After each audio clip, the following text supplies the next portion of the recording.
The Free Agents podcast contains mature themes and adult language. Any discussion of gambling is for entertainment purposes only. Please abide by all laws in your location regarding gambling. This should be our intro. Can we start?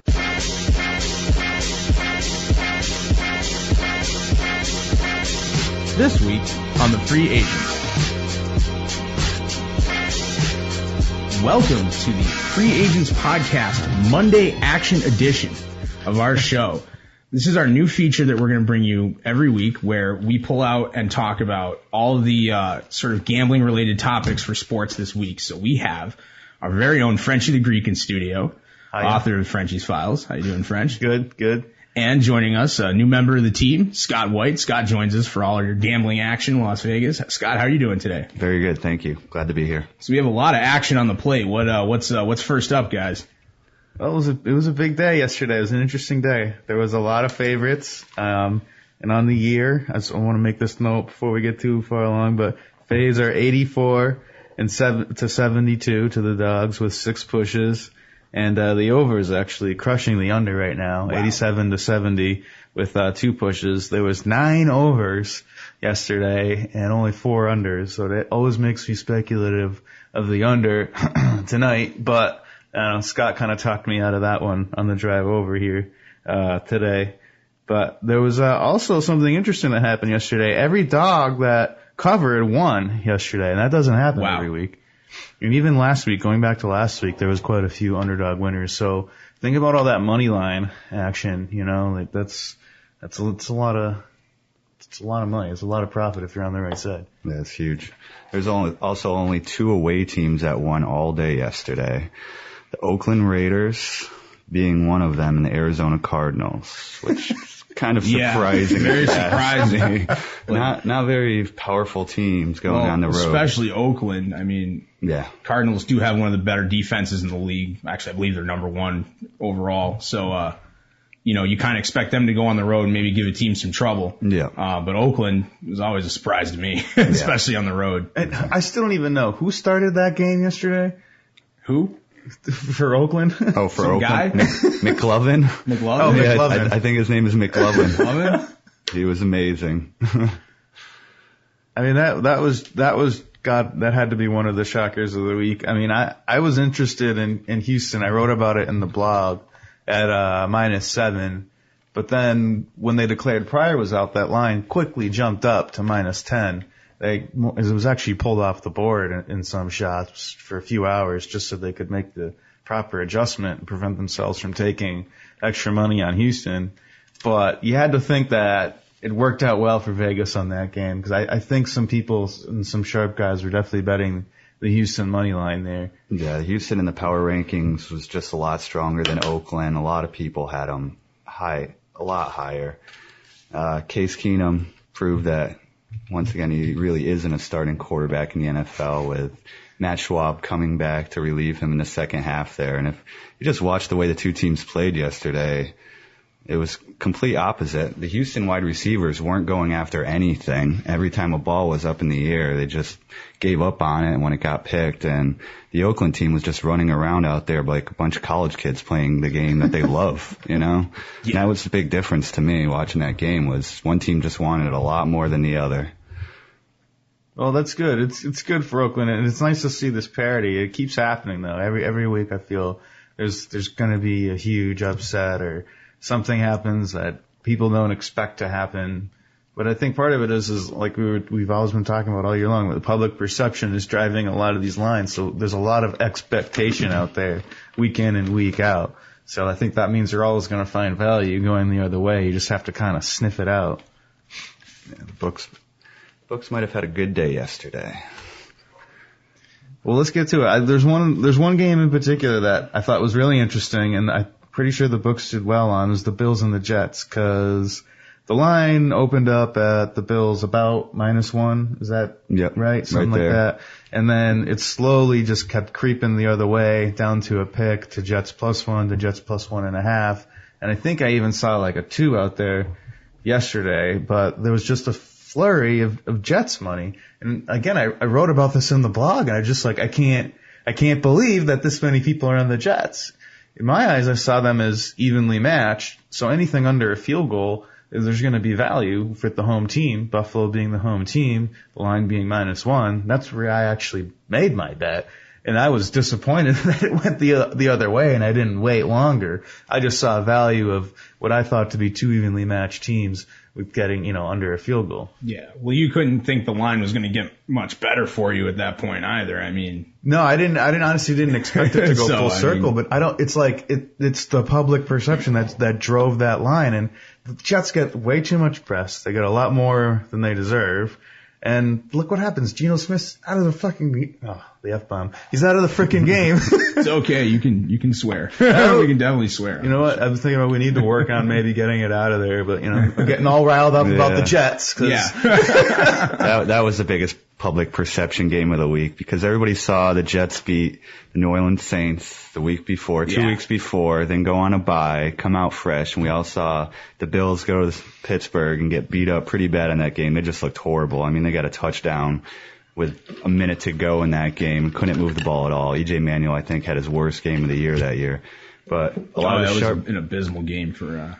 Oh yeah. But all the sharp money early on in the week was on the Bills the whole week, and it was because they went back and they looked at the winning percentages of who the Bills had played compared to who the Jets had played, and it was completely flip-flop. Close to 700% against what the Bills have played. And the Bills had that one game against Pittsburgh, but they'd been hanging in there with a lot of these other teams, even though they were losing, and they were beating some okay teams too. Meanwhile, the Jets, they got lucky a couple times this season already, and they've gotten blown out a few times too. They beat the Patriots, they beat the Saints, but that wasn't really the Patriots. We all know that. Gronkowski wasn't healthy. No, that was not the Patriots team that we saw this weekend. No, not at all. This week will be a little different.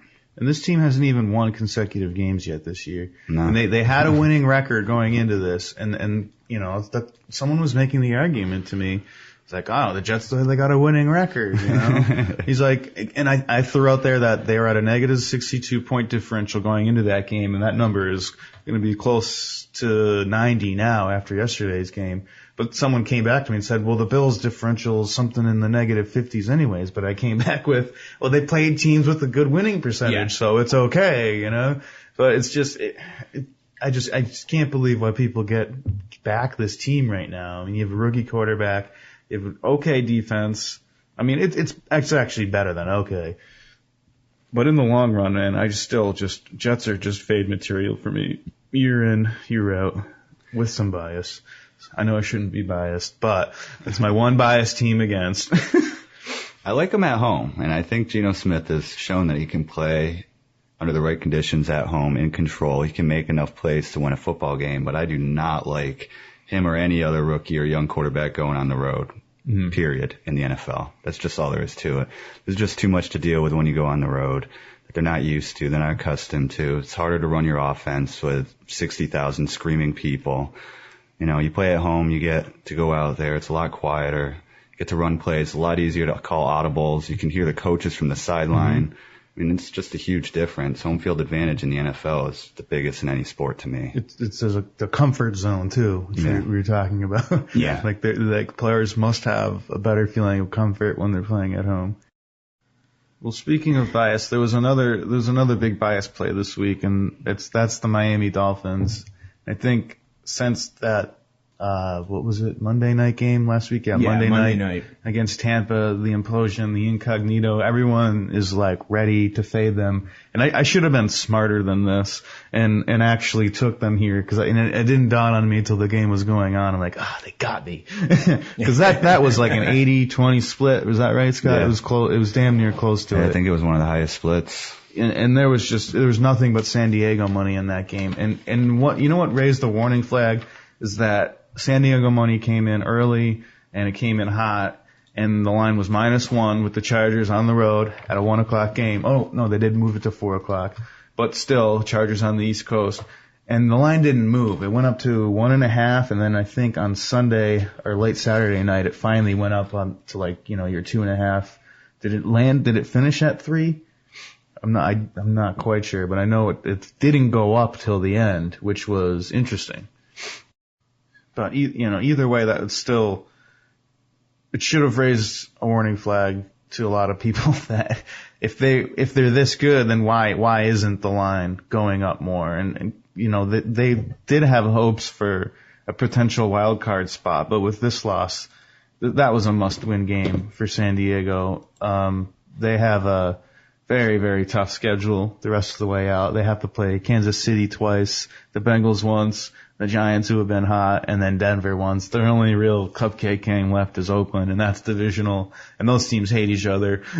Yeah. So they're really all hard games out. And you got to think that this might be it for them with their shots of getting into the playoffs. Yeah, if Keenan Allen is out for a significant amount of time, they're going to have a very hard time doing much of anything. I think they suffered from a little letdown too, playing the Broncos the week before, and everybody knows you're playing the Broncos, the Chiefs, the Patriots. It's kind of your little Super Bowl in the middle of the season, or what you want to call it. But everybody's pumped for that one big game, and you come out of that game and you don't win. Everybody's going to be down a little bit. It's kind of hard to get right back up to where you were already.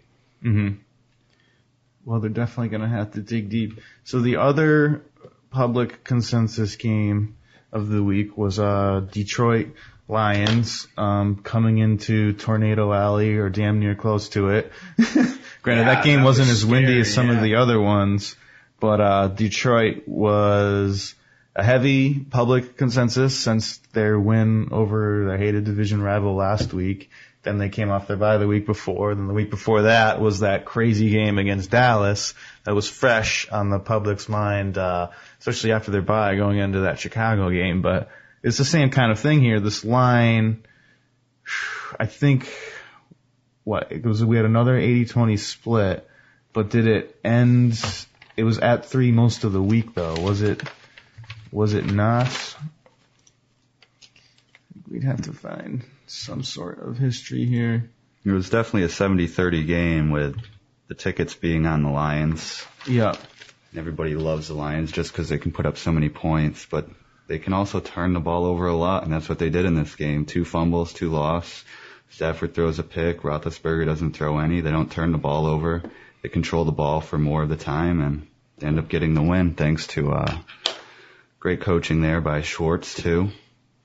Don't know what he's thinking. 7 minutes to go. He just doesn't kick a field goal to go up by a full score. But oh yeah, that's right. There must have been outrage at the Caesars Sportsbook. Yeah, I can picture the outrage. There was outrage everywhere. Our own Chris Curtis, and he's not really a sports gambler, but he's a Detroit fan, being from Michigan, and I was able to message him briefly on Sunday, and he was just having a rough time trying to call the game because he's really, we talked to him last week, and he's like, it kind of felt like being a Red Sox fan in 2004, where he's like, we're finally here. We have a path to win the division. We're so scared, we're so excited in Detroit, but we're so scared. Yeah. Because they're just so, we've never seen them do it. It's been 20 years. Yeah. And this is the kind of thing that these are the sort of the weaknesses the team has, I think. Coaching wise, maybe, like I said, it's not the greatest coach, and like we were talking about. And, Stafford's a really good quarterback, but he has these moments where he just loses, he just makes bad decisions, and it only takes 1 or 2.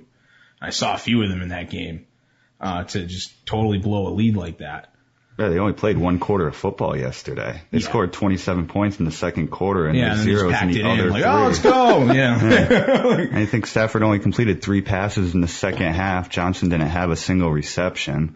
So it was ugly. He goes out and puts up $179 receiving in the first half to 0. I mean, you're not going to win a lot of games if Calvin Johnson isn't catching any balls. No. This will be an interesting game they have next week too, because they have an easy game against Tampa, and that thing's, they're already laying double digits there, about 10 points. And then after that, they might have the Aaron Rodgers-less Packers, Philadelphia, Baltimore Giants, and then Minnesota as their last game of the year. So I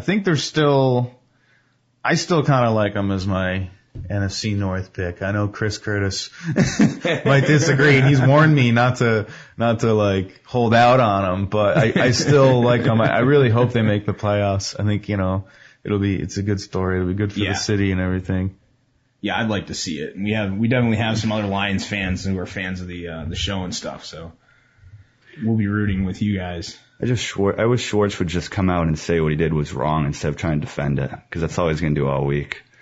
And I heard him today talking about how he just felt like it was the right aggressive move to make at the right time. Yeah, that's not. He should have just sucked it up and been like, well, I made a bad play. I made a bad call. Yeah.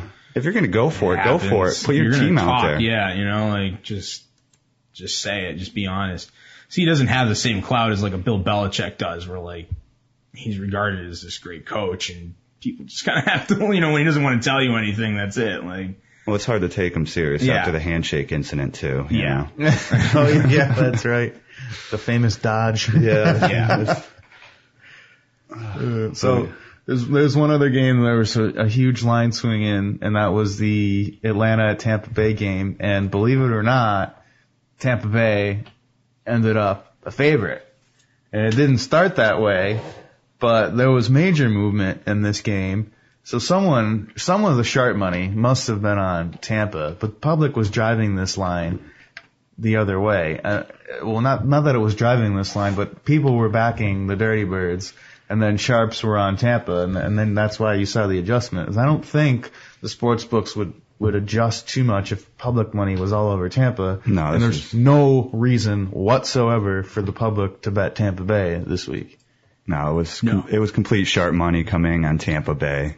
They saw a team that was starting to get their act together, playing well together, and I think the public thought, you know what, Tampa Bay won last week. What are the chances that a team that hasn't won all year wins twice in a year? And Atlanta kind of became what Tampa Bay was the week before. Like, well, how many weeks in a row can they actually lose? Eventually they got to win.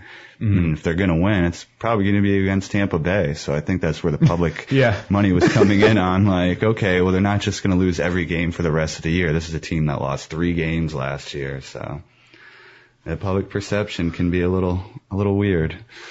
Roddy White had a tough time yesterday. He was targeted 9 times, but only caught the ball 3 times. He was covered probably by Revis for most of the game. But I'm wondering, is he 100% still? Is he? I mean, not that he hasn't been, but do you think they're just kind of having him out there as more of a decoy right now still?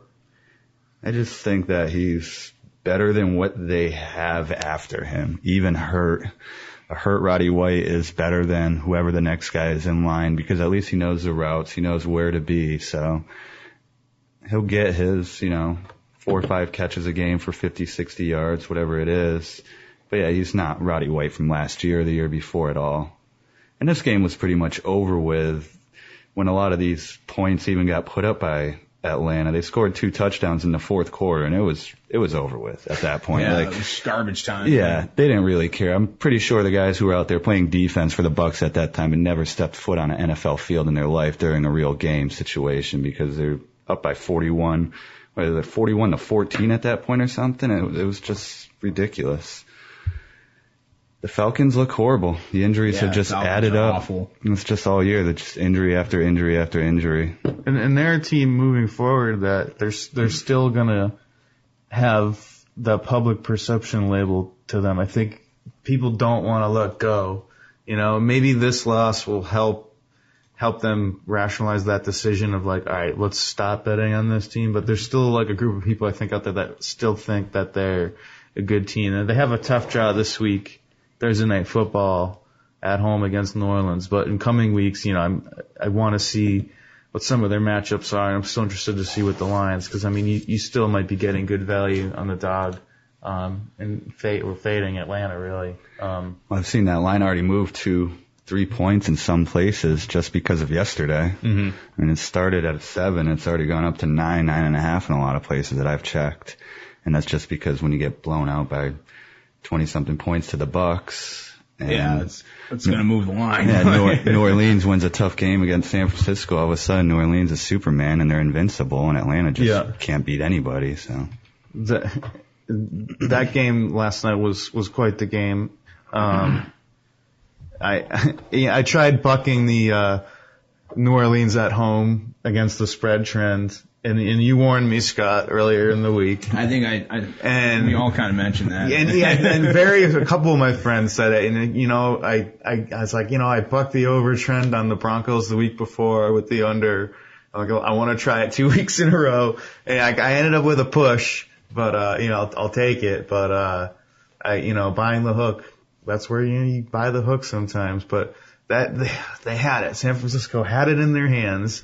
It was they special teams wasn't helping them out. The refs weren't helping them out. No. That hit on Drew Brees was as clean as they get, and still it felt like someone needed New Orleans to win there.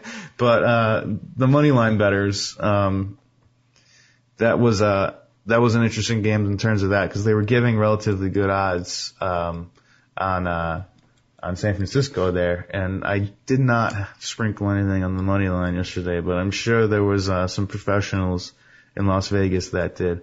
Now, do you think, this is a question I was asking earlier, and we were a little bit of debate, but I think more people had New Orleans yesterday. But, I mean, I can, just riding the home field thing, the Sean Payton streak, is unbelievable streak of wins at home just when he's coach, and that's got to go back a couple seasons, obviously, because he missed last year. But I feel that it was just the pros that were on San Fran yesterday because of the public perception after they lost to Carolina last week. They weren't getting any respect. Yeah, that was a 75-25 ticket split in favor of New Orleans there. Mm-hmm. I think people saw them cover the week before and thought, oh, New Orleans at home. They just cover every single time. Here you go. It's free money. Yeah, it's guaranteed. It's becoming like the Seattle at home play, too, really, both of these. And that, the big difference in that game to me, too, was the coaching. I mean, look at what Sean Payton does compared to what Jim Schwartz does in the Lions game. And they end up winning the game. A close game with no time left on the clock, but 3 field goals to pretty much seal that game. They score 3 consecutive field goals to win 23-20 instead of trying to just go for something. He's smart enough to say, okay, this is a tough dogfight. We're not going to go out here and put up 35 points. Field goals are at a premium, so we're going to take them when we're here. And that's the difference in coaching in the NFL. Now, do you lay the 7.5 with the Saints this Thursday on a short week? Or do you think the public is laying 7.5 with the Saints because of what the Saints have been doing recently and because of the Tampa Bay loss? Tampa Bay win yesterday against Atlanta. I think all the public money is going to be at New Orleans come Thursday night. They're the sexy pick. People like Drew Brees right now, and people hate Atlanta right now.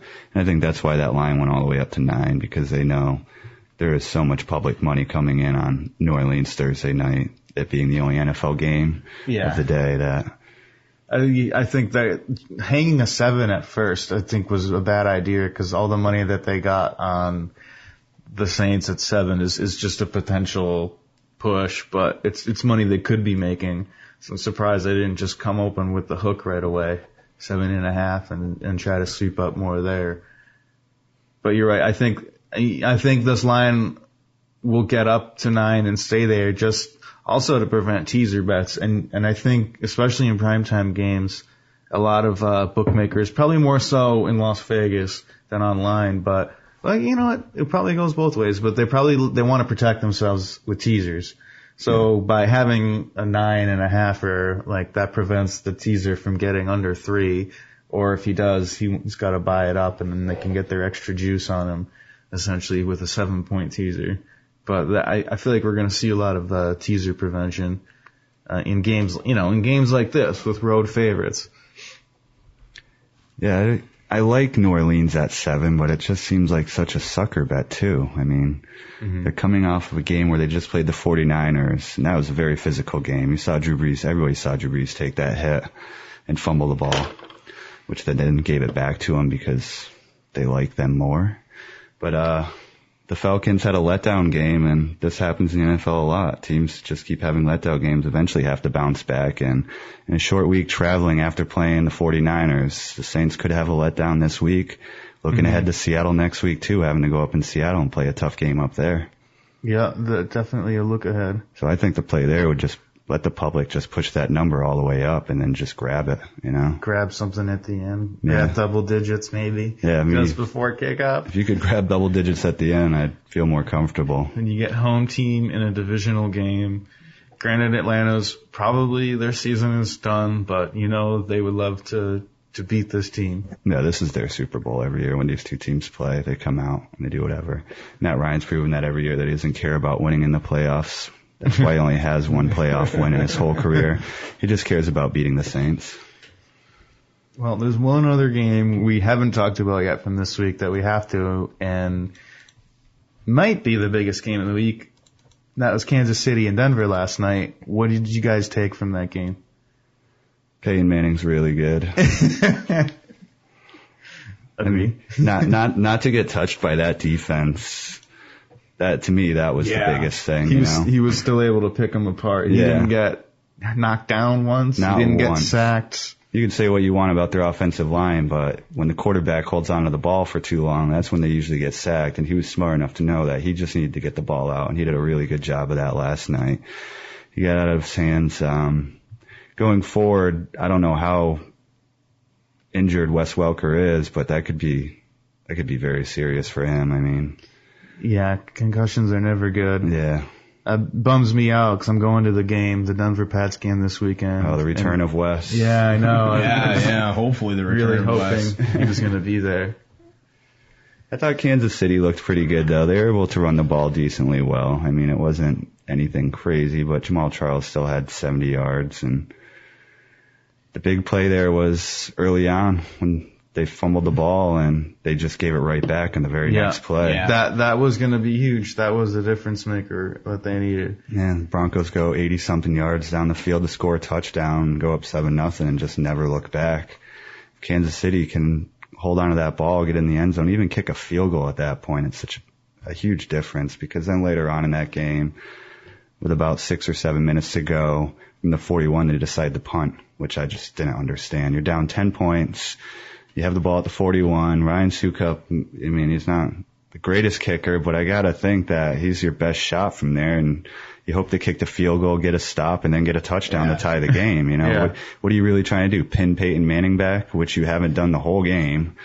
Get a stop there, get the ball at midfield, get it in a little closer to kick a field goal, and then go for the touchdown at the end. You know, it's just... Their punter wasn't giving them any favors either, because he had a couple prime opportunities where they could have pinned him in the coffin corner, and he freaking blew it 3 times in a row. Yeah, right. I think I give props to the Broncos defense here, because they played very well. They played very alert. Not to say that much about the Chiefs offense, because they're certainly not explosive. No. But the Broncos defense held them to long third downs, and I think that's what they knew they were going to have to do to make sure that they were going to beat this team, because that team, watching the Chiefs on third and long is miserable. It is miserable. And did you remember seeing the fake to Jamal, and then Alex Smith just hightails it, and this was late in the fourth quarter, and he had to get a first down. I think it was like a 22-yard run or something he ended up with, and it's like, this is the plays that they have to come up with to try to win right now. That's a bad sign that they have to, revert to something that they really haven't done all year. That's one of the weaknesses of Alex Smith too, and is one of the reasons the Niners got away from him, was that he can't. You get into long yardage situations, it's a problem, because he just doesn't have that kind of deep arm. And in the couple shots he did take, like there was one, it just wasn't even close, and then he threw like past double coverage, but the receiver just like, I gave him props because he threw the ball far enough, but the receiver just wasn't even close to even getting there. And it's just to watch that, it's just, I really feel that the Chiefs there's just no way that they're going to win a Super Bowl this year, unless you can't win unless you have a quarterback. I mean, I think that's evident at this point. And the NFL one-on-one is open, and I don't think Alex Smith ever got that memo coming into the NFL at all.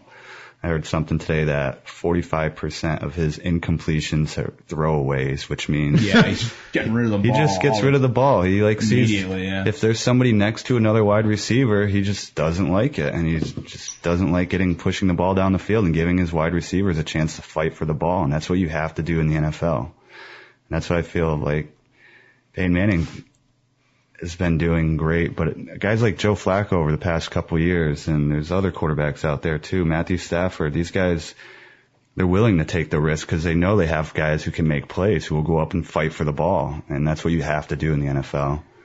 And who would have ever bet that Alex Smith would have thrown more touchdown passes than Peyton Manning yesterday? Not me.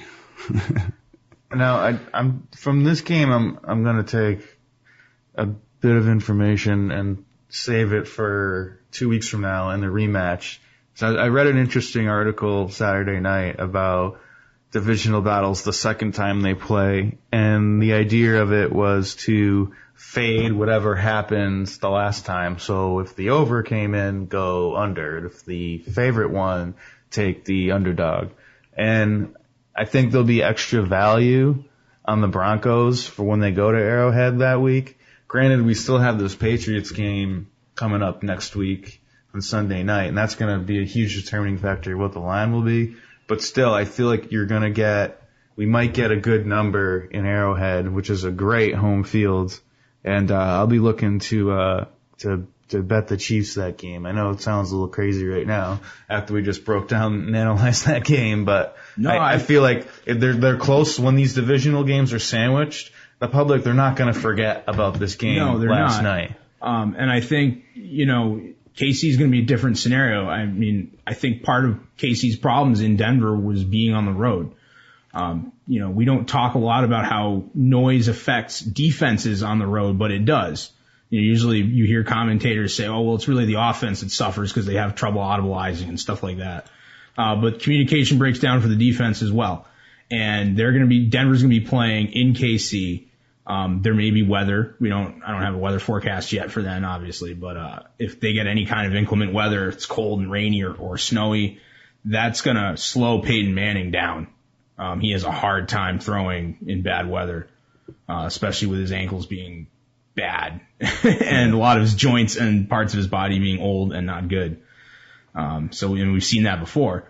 So I think Frenchy's exactly right. There could be a really good opportunity to get some value with KC here in their next matchup with Denver. That's what we've been talking about. Like, I've really been stressing public perception for most of the season, and I've done a lot better this year than the last couple years, and I've really been making a lot of my decisions based on the value that we get from public perception, and week in, week out, that you're always going to have something, and they're not always going to be right. Like, I talked about it in the blog. I look forward to writing that. I think I'll have enough time to get all the data together this week, but there's going to be basically Johnny Q Public's record, essentially, is what I'm going to be analyzing and coming up with some numbers, hopefully later in the week, just to see how he did. John Q Public, and think about the value that you get the other way, And I feel like going into this week, like, we already have a couple things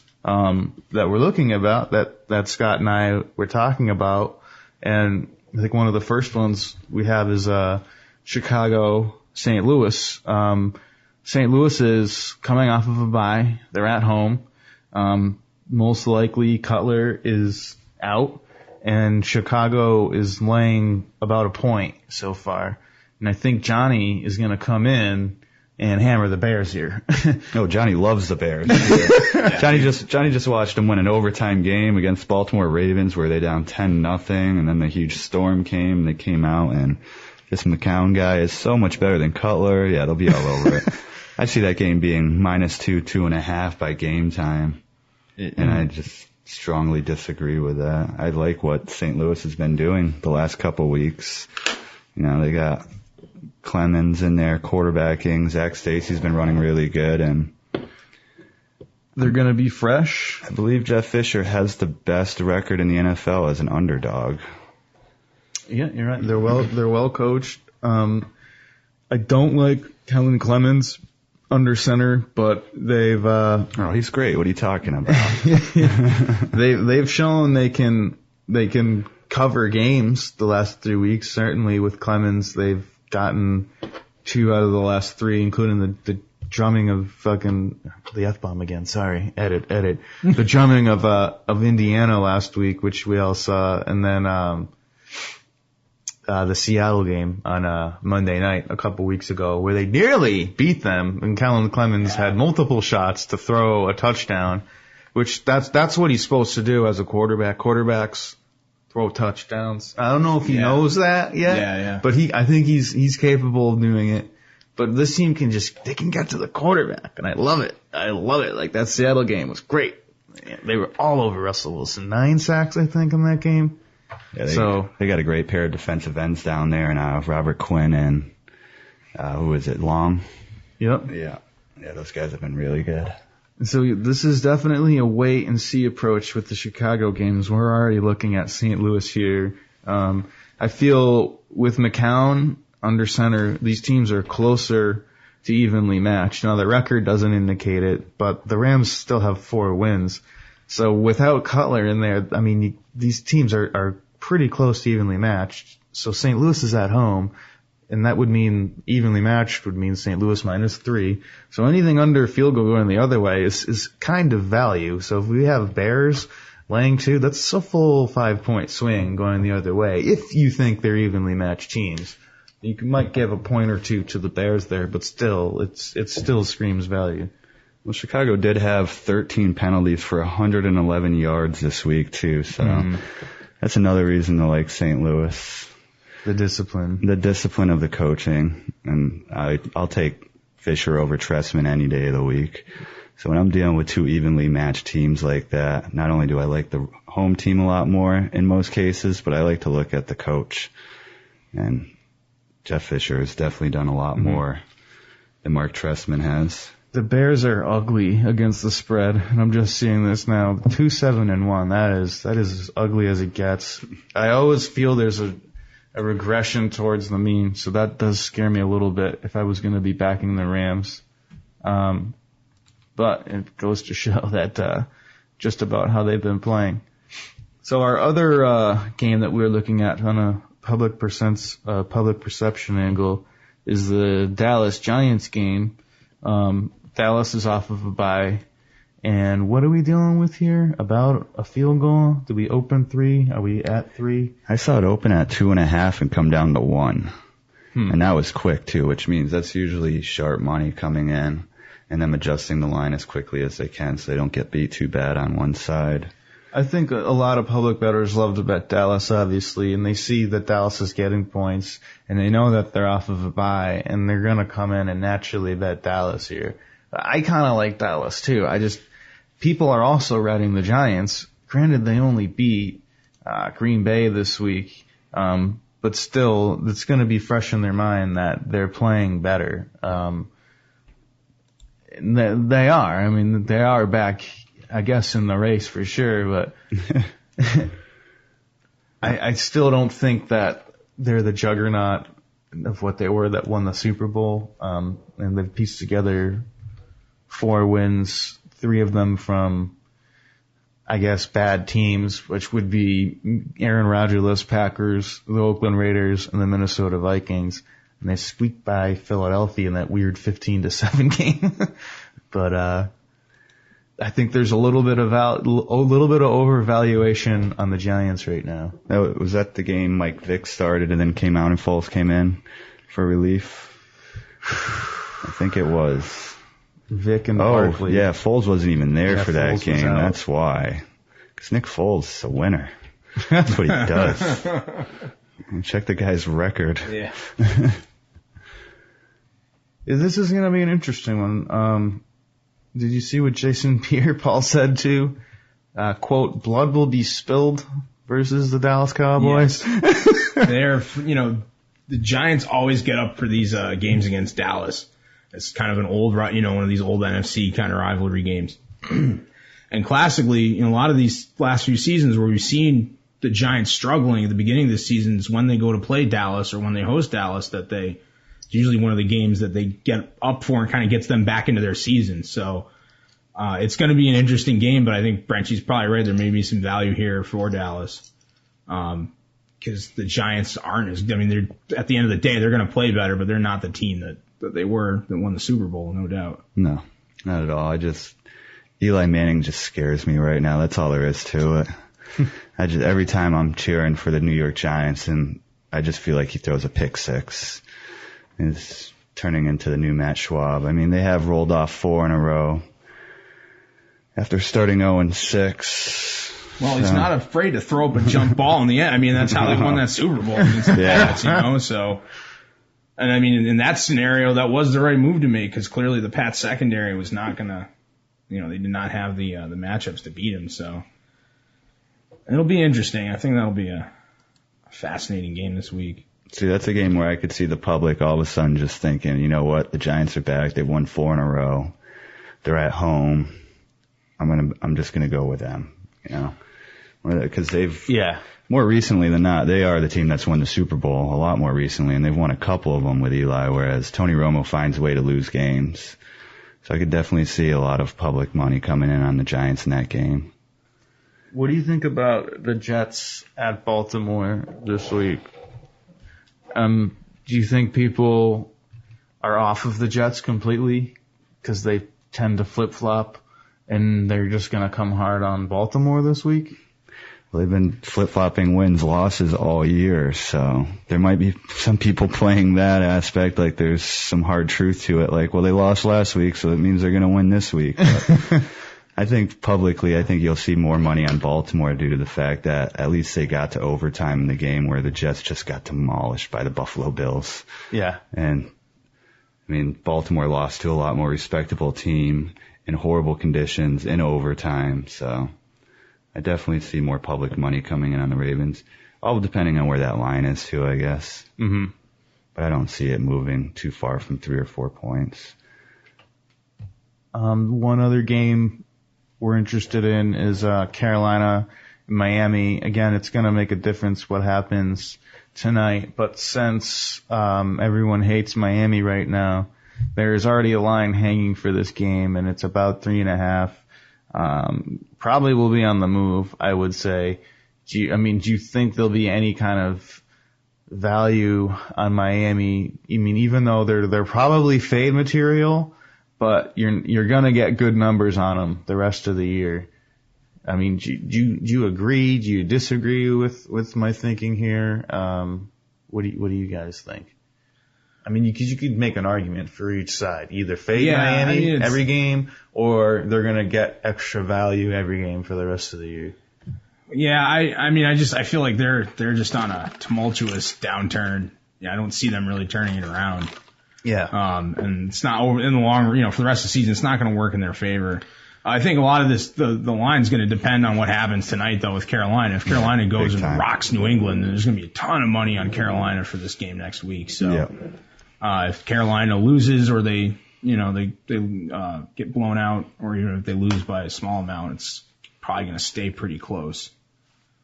And I actually like whatever the Carolina does tonight for them to do the opposite next week. Because I feel like if they come out tonight and they beat the crap out of the Patriots, next week could easily be a letdown game for them. This being a Monday night, I don't know how many Monday night Cam Newton's played, but it's probably not more than a handful. He's only been in the league for a few years. This might even be his first. And this is that big game that I was talking about earlier. The teams look forward to, and coming out of it, I could see, the line moving up a couple points, and then I love Miami because of the letdown game. Mm-hmm. Or I could see them coming out tonight and losing to New England in a close game, or getting blown out, and then next week just turning it on and revenge, just taking everything out on Miami next week. Yep. And then getting even better value because then the line would move the other way too. You get it down to 2, It's also important to note that a lot of this business with Richie Incognito in the locker room is not over. I just saw a report today that the NFL has actually got investigators in Miami asking questions and stuff and interviewing players. So who knows if anything, something could come of that within the next week before this game actually happens. We have no idea. Just keep spinning the hype machine. I don't, Yeah, I overheard that nobody got interviewed this week at all, so they almost had a week off from the whole thing after it blowing up. But if the league is actually investigating, then who knows? There could be other suspensions or things could come out of this. Yeah.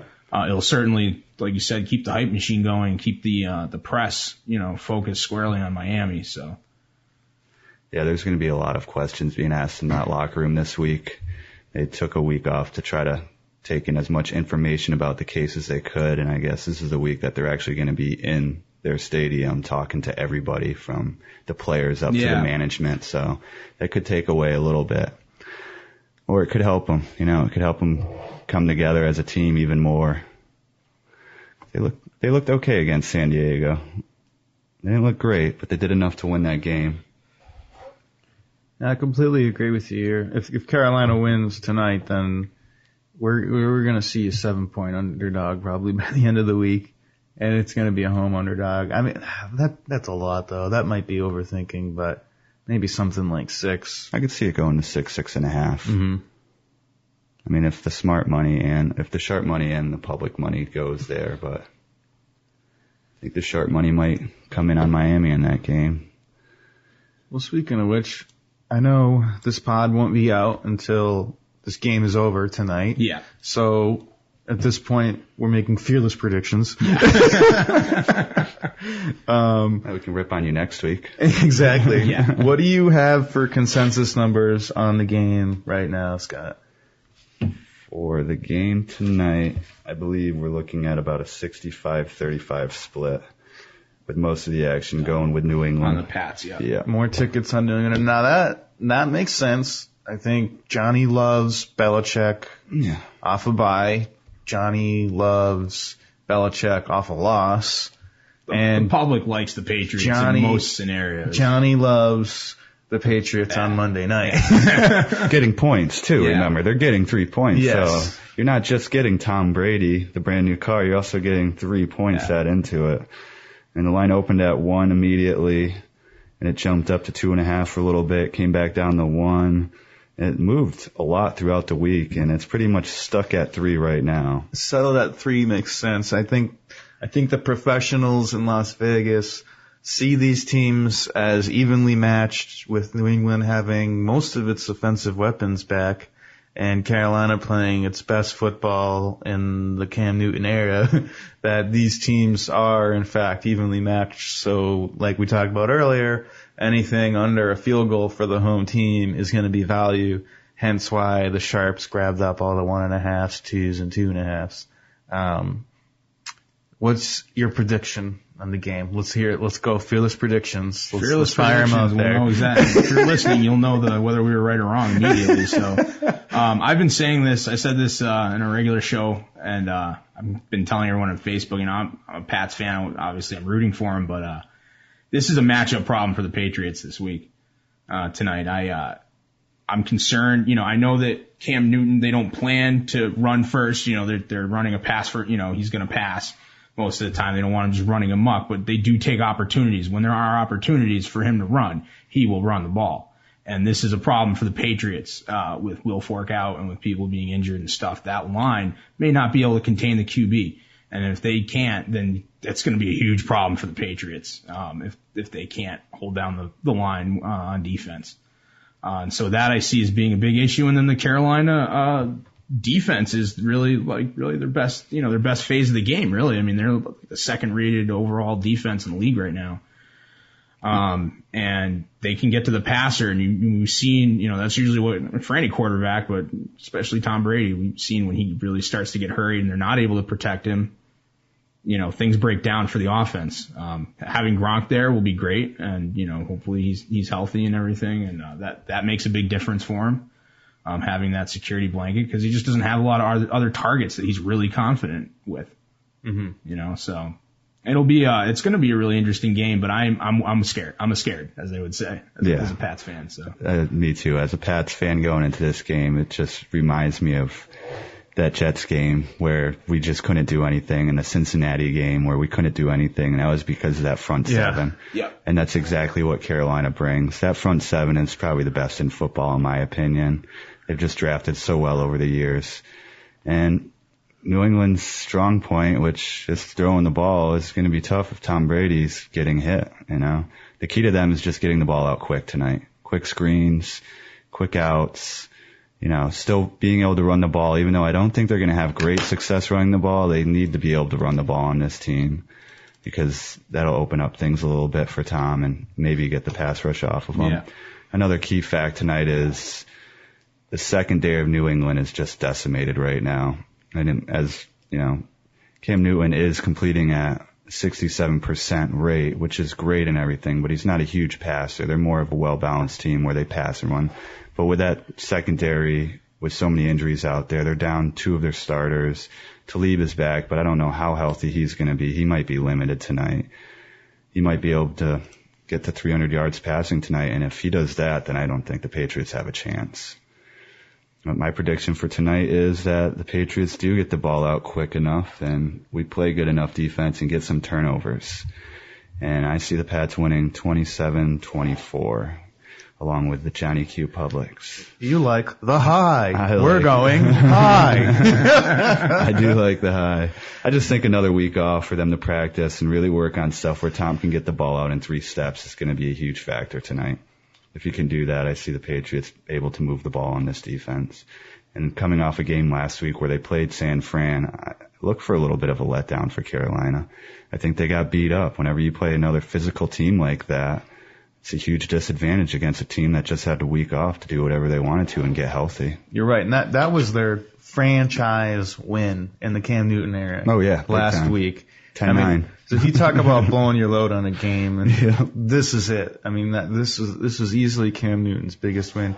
And then now tonight is another one of his biggest games in the career. Is he going to be able to handle it?